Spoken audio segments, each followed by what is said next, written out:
জুলাই সনদ বাস্তবায়ন আদেশ এবং গণভোট এই তিনটা জিনিস সমান্তরালে সংগঠিত হয়েছে এবং প্রত্যেকের সাথে ডিপেন্ডেন্ট এবং ইন্টারকানেক্টেড কিছু বিষয়বস্তু। জুলাই সনদের জন্য যে গণভোট অনুষ্ঠিত হলো তার জন্য যে অধ্যাদেশ জারি করা হয়েছিল, সেই অধ্যাদেশটি তার কার্যকারিতা সহকারে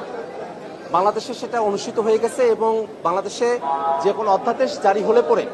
সে অধ্যাদেশের অনুযায়ী যে সকল কার্যকরী সম্পাদন হয়ে যায় না কেন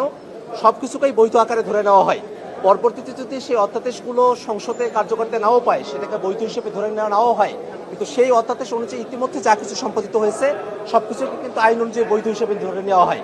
সরকার দল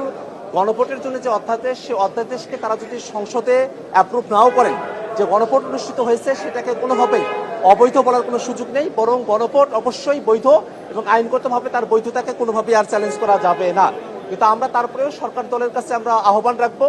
যদিও গণভোটের যে অধ্যাদেশ সেটা তার কার্যকারিতা সম্পূর্ণ করেছে, তারপরেও বাংলাদেশের যে কালচার, বাংলাদেশের যে গণভোটের প্রতি মানুষের যে আকাঙ্ক্ষার জায়গাগুলো ছিল সেগুলোকে বিবেচনায় রেখে গণভোটের যে অধ্যাদেশ সেটাকেও যেন 133টি অধ্যাদেশের সঙ্গে এই পার্লামেন্টে উত্থাপন করা হয়েছে এবং সেটাকেও যেন পাশ করা হয়, সে ব্যাপারেই আমরা সরকারের কাছে আমরা আহ্বান জানাবো।